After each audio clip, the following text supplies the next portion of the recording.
Fantastic. Well, again, I feel really honoured and blessed to be invited by George and Ivan to kick off proceedings. I want to try and add a lot of value to the community, and I think the best way to do that is to give you some of the value and the insights that we've been generating over the last year or so. And so hopefully you'll get a lot of value from today's session. Happy to answer questions as we go, or perhaps leave them till the end. We'll see how things go. So for those of you that don't know me, my name is Guy Rubin. I founded Ebsta about a decade ago now. Ebsta is a revenue intelligence platform.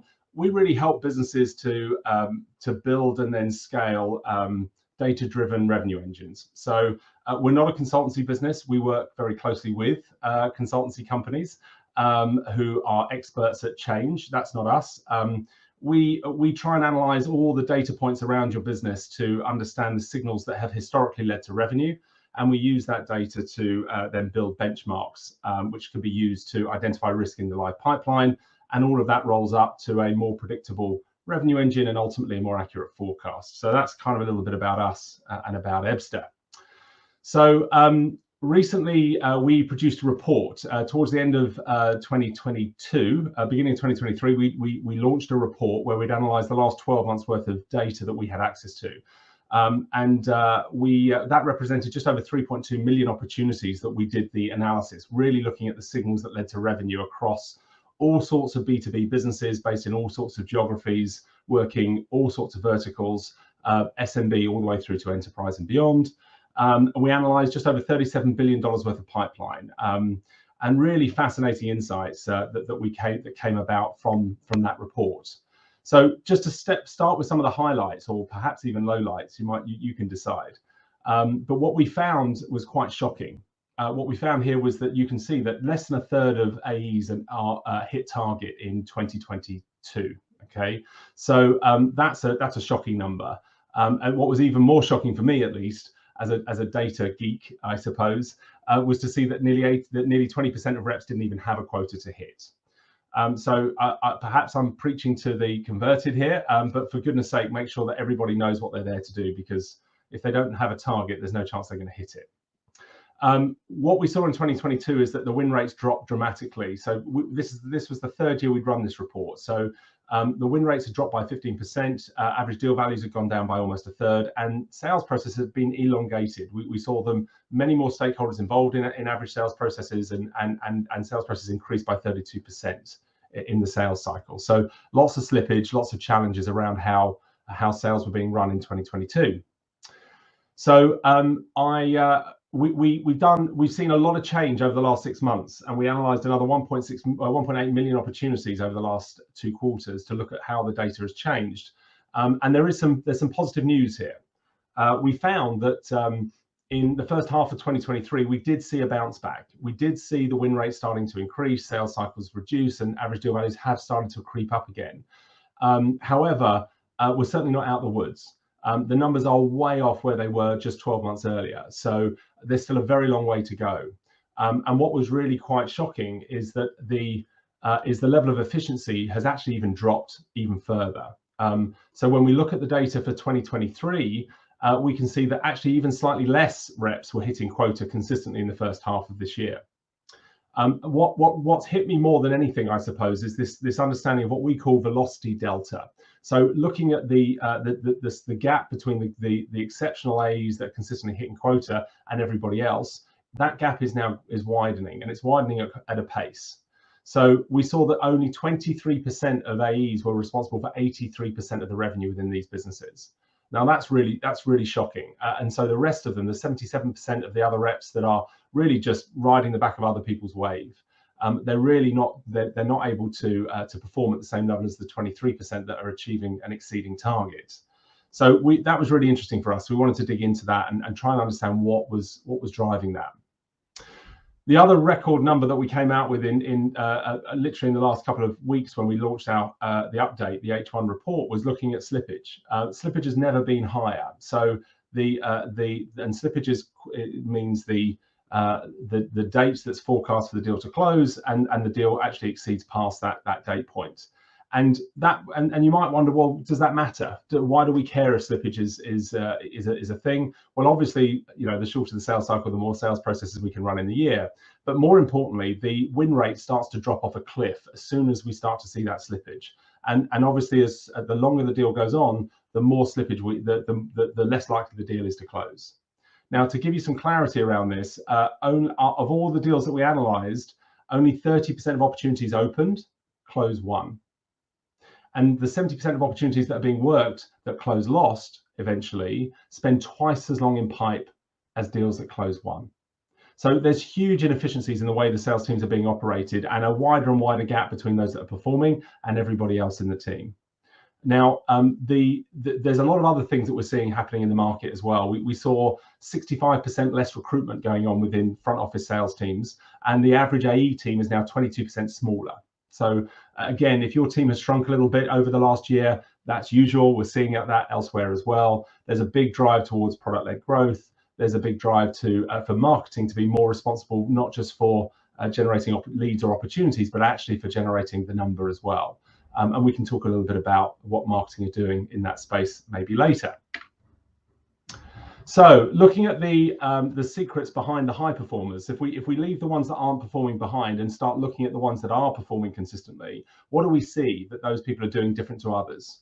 So those individual contributors are very, very good at building high quality relationships. One of the biggest signals we see to lead to success in revenue is recognizing that in B2B sales, relationships drive revenue. And so the very best performers aren't just building really good relationships with people that are in a sales process, but actually they're just building very good relationships in their ecosystem and in their markets. And the top performers are the ones that have the most volume of relationships and the highest quality relationships. So lean in to if you're multi-threaded in a complex B2B sales process, lean in. Find ways of maintaining and growing the relationships you have with the stakeholders involved. Maybe get your C-suite involved in the sales processes as well. Find ways of engaging with the key stakeholders at the customer and in your wider market, because the relationships really do drive revenue. We also saw a huge impact on sales processes and success of sales processes when people are using a sales methodology. Now, we're going to talk about this a bit more a little bit later, but actually it didn't really matter too much which sales methodology you use.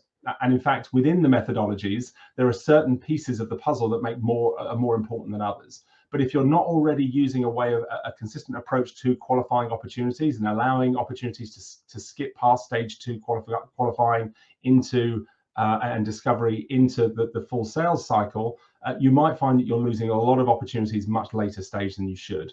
And if you don't know who the economic buyers are and whether they've got budget and what time frame they want to work to and what metrics they need and so on, then you're allowing the salespeople to skip through to later stages, arguably more expensive stages of the sales process, without them actually doing the proper qualification early on.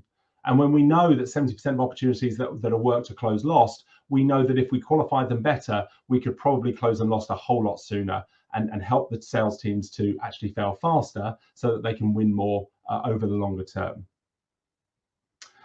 So in addition to that, on the left-hand side of the screen, we can see that the very best sales reps are the ones that have got next steps already booked in the diary, that they're progressing. Every opportunity has got progress every single week. And most importantly, we know that the very best performers have at least 30% of their pipeline made up of their ICP, of their ideal customer profile. And if on average, it's something you absolutely should be measuring and really pushing the reps to understand the value of targeting the right customers at the right time. And if they get, I've seen it myself, the salespeople get flustered, they haven't closed anything in a while, they'll just start going after anything and everything rather than being a lot more methodical. And I think as sales ops people and RevOps people, our job is to help them to keep calm and focus on the right companies, the right targets at the right time. Okay, so as per the title of this presentation, we're going to talk through these 7 steps to building your own high-performance sales team. You won't be surprised to hear that before you can become data-driven, the very first thing we need to do is capture the right data. And so I really like this slide because it talks about the the challenges that people have and that we see every day within the customers. We have over 500 companies now using our platform, and I don't think we've ever found a customer with more than 70% of their active relationships in CRM. So if you don't have the data in the right place, then you can't start to build the processes you need to be data driven. So the first thing we need to do is take away that burden from the individuals themselves and make sure that all of the data is clean and up to date in the system of record. Now, we offer a tool called Ebsta Sync, which will go back over, we can go back 1, 2, or 3 years. It will trawl through all the email traffic, the calendar events, and try and build a profile for every contact anyone in the business has ever engaged with. And if those people relate to an active account in Salesforce, we'll create those records in Salesforce with all the latest contact details, but also identifying who holds the relationship, the date they last engaged with them, and whether that relationship is trending up or trending down. So we know that most businesses have got less than 70% of their, have got more than 70% of their contacts missing from CRM. But even if you've got a big database of hundreds of thousands of contacts, if not, what we find is that 98% of those contacts you have no active relationship with. So why are you polluting your CRM with contacts that no one holds a relationship with? We also know that by taking away this admin burden from the reps, we can actually free up to 20% of their time. Freeing up a day a week is a really compelling proposition. And actually, what we want our salespeople doing is focusing on building relationships, not focusing on admin tasks that perhaps they're not very good at anyway. So step 2, now we have every relationship captured. The next step is really to recognize this key point that relationships drive revenue and focus on building good relationships or increasing relationships from good to great. So to try and understand the value of doing that, we've got 2 graphics here that I want to touch on. The one at the top here shows the outcome of sales processes with different levels of engagement. Now, we score relationship engagement out of 100, and you can see here that it's relatively flat on the impact on win rates until you go from good level of engagement, so that's 61 to 80, to above 80. And we can see that we can get a 3 times increase in win rate where our engagement, our relationship strength is higher in those earlier stages. So by building really good quality relationships, we can see a much higher win rate on the outcome. But not just that, we also can see here in the graphic below is that the impact of engagement on sales cycles actually reduces the sales cycle if you've got good quality, highly engaged individuals that you're working with on the other side. And the converse is also true. So if you see the level of engagement with your customer or prospect start to drop off during the sales process, it's a really good early indicator that that deal is going to start to slip and then eventually to close lost. So monitoring engagement levels is absolutely key to understand the health of the opportunities that are currently in flight. And it also is a great way of understanding whether key accounts that are currently, that may be coming up for renewal, whether they're likely to churn or not. So obviously you'll have other data points around how much they're using your product or how often they visit your service. But actually understanding whether the key economic buyers that you sold to in the sales process, where the relationship was trending up during the point where until you sold to them, whether you maintained that level of engagement or whether it dropped off up until the point where the renewal comes in and guess what, they churn. So really focusing in on understanding what relationships we currently hold and most importantly, which relationships need attention. Now, this is shown even better in the second graph here. So you may find that you need to have engagement with different types of stakeholders at different stages of the sales process. Now, there were some surprising insights that we found when we looked at the data. So for example, you may find that the optimal sales process is achieved not by going straight into the economic buyer, but finding a key champion that can sponsor you into the economic buyer may actually shorten your sales cycle. So try and understand, so by analyzing every deal you've closed, won or lost in the last 12 months, we're able to give you some visibility as to which personas you should be engaging with at which stage of the sales cycle. And we can start to build a template of what good looks like and use that as that template to benchmark the deals that are in flight and identify risk. And that way, when you're going into your one-to-ones with your sales team, you're, instead of it being a combative experience where they're telling you how great they're doing, how amazing they are as a team, and they're definitely going to close this deal, you're able to say to them, well, look, well done engaging with the CFO. It looks like you're doing a great job. But look, we know that if you had one more stakeholder involved in the sales process at this stage, we can improve our win rate by 40%. Or if you can increase your engagement with the CFO from 27 to 47, we might be able to reduce the sales cycle by 30 days. So really understanding the influence of different types of relationships on your sales cycle, not just understanding the ICP, but understanding the ideal personas you should be engaging with at each stage of the sales process. Right, so moving on to number 3, what we can see here is understanding the impact of using some sort of sales methodology on win rates. So we try and track, we will work with whichever methodology you're using. In this example, you can see the Ebsta console inside Salesforce, and we automatically capture MEDPIC by analyzing the calls that you're on, the emails, and so on. And we can see how well qualified every opportunity is before it progressed to the next stage. Now, if you're using a sales methodology, you will increase your win rates. And if you explain this and show the data to your sales team, they'll want to win too. So they'll want to go through the sales process as well. We also can see here that the key metrics to focus in on are the metrics themselves, the decision criteria, and the paper process. Understanding those before you progress are really kind of the key ones I would suggest you focus in on.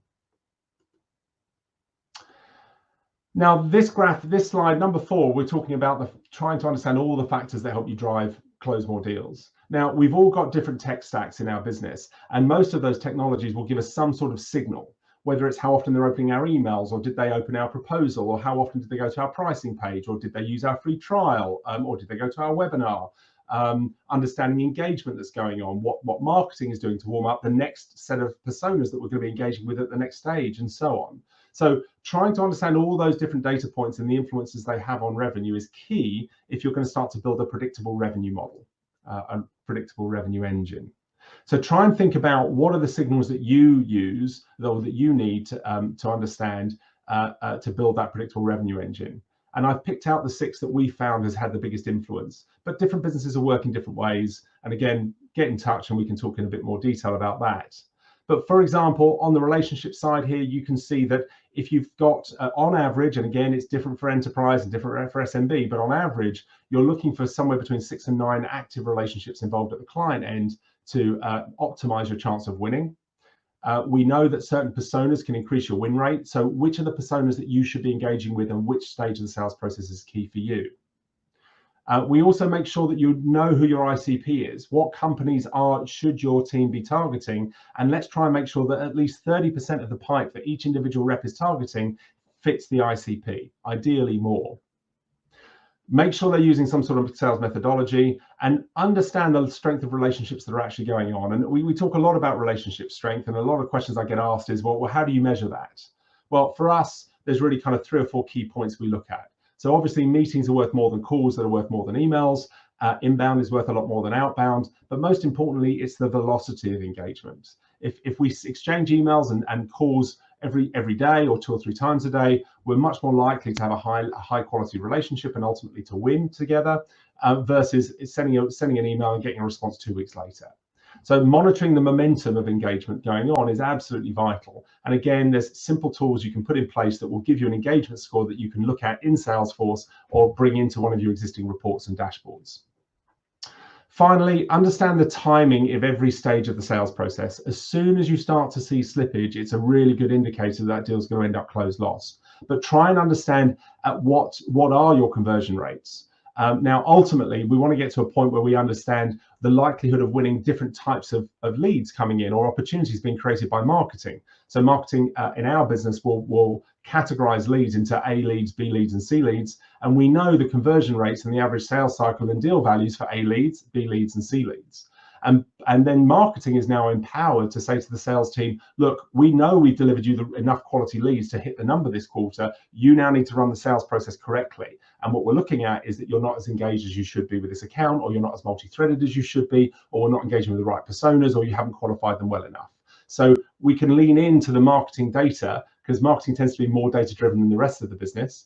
And we can use that to understand the time to close, or the time progression within each stage, and ultimately the time to close. And we know that as soon as that starts to slip, it's a really good indicator that there's a problem in that account, and we either need to step in and intervene and course correct to get it back on track, or we want to help the sales reps to close things off as lost a lot sooner so they can work on something more productive. So we produce a leaderboard for every customer every quarter on every AE they have within their business, and we try and help them understand all of the signals that lead to revenue for each of the individual AEs.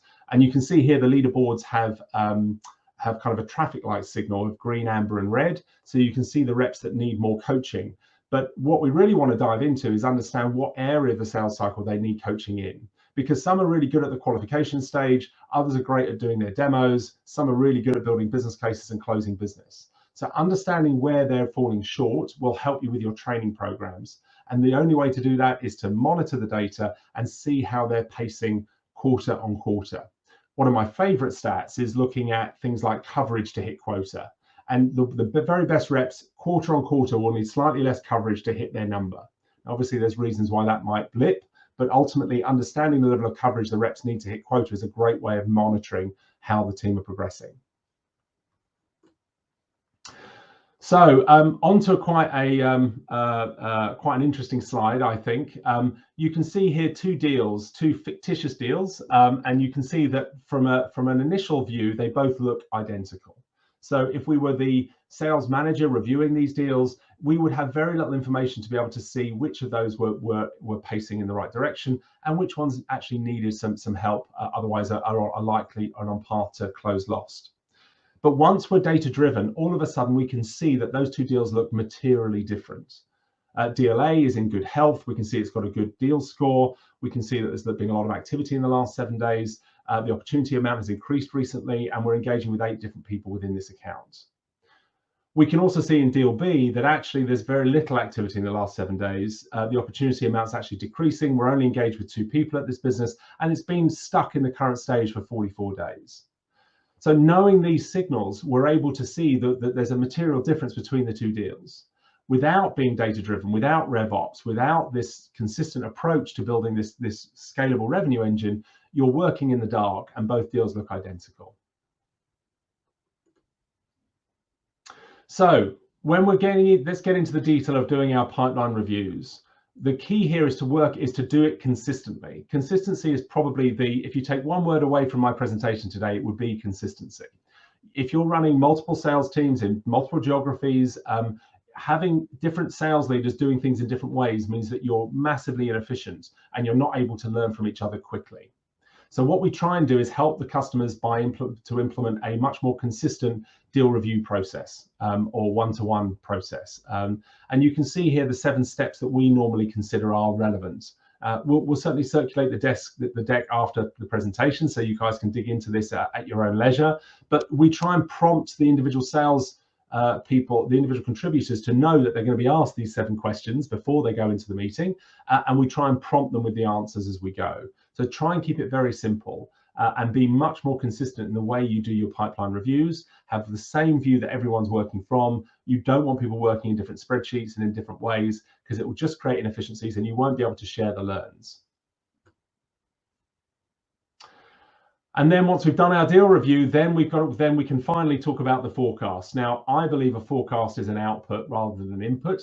It's what comes after all of the work that we've done. But once again, we want a data-driven forecast cadence. We want everyone forecasting in the same way. So we need to make sure that the pipeline is always up to date, and we can do that by taking the burden of keeping it up to date away from the reps, making it very easy and simple for them just to do their job rather than be burdened with the admin. We use the AI now within the technology because we've benchmarked all the deals in the past against every deal in flight against deals in the past, we'll tell you predictably what number you're likely to hit. But we also recognize there's value in the reps giving you their number. And it's interesting to see those that like to sandbag and underplay their position, and others who hype up their position and then disappoint with a lower number. But try and have a consistent way to the way the reps submit their forecast, and they should be trying to get more and more accurate month after month.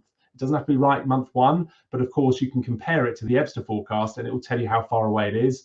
Our number is usually 98% accurate.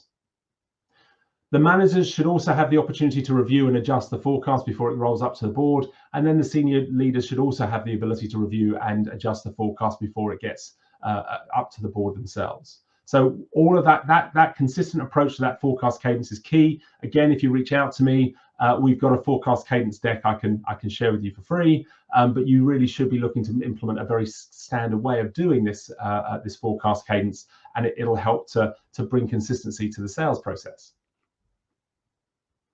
So those are the 7 steps that I think you should be really driving in. Everyone's in a different place. Some are knee deep and are halfway through this process. Others haven't even got the data in the right place. So I'd encourage you to start thinking about all of these different steps. Wherever you are, the fact you're even thinking about this means that you're probably ahead of the market. But if you don't become more data-driven, I'm convinced that your competitors will. We believe that there's 100,000 businesses that are going to be adopting revenue intelligence over the next 3 years, which is why it's such a hot market right now. And so try and find simple ways of incrementally improving these things. If you don't have the experts in-house to do the digital transformation, bring in experts that do know how to do it. RevOps is not a junior role. RevOps is a strategic role. So we know that salespeople have to be very focused on the next opportunity. Well, RevOps and sales enablement are much more thinking about the longer term strategy and trying to improve by 1 or 2% every other day or every week. So hopefully you found that presentation useful. If you want a download of the actual report itself, you can do that if you scan this QR code. That's a hard copy of the report, but it's available for free to everyone in the community. I hope you found it useful. Feel free to download that report. And if you want to connect with me on LinkedIn, my name is Guy Rubin, as I say, the CEO of Ebsta, and I'd welcome the opportunity to discuss this with any of you afterwards as well.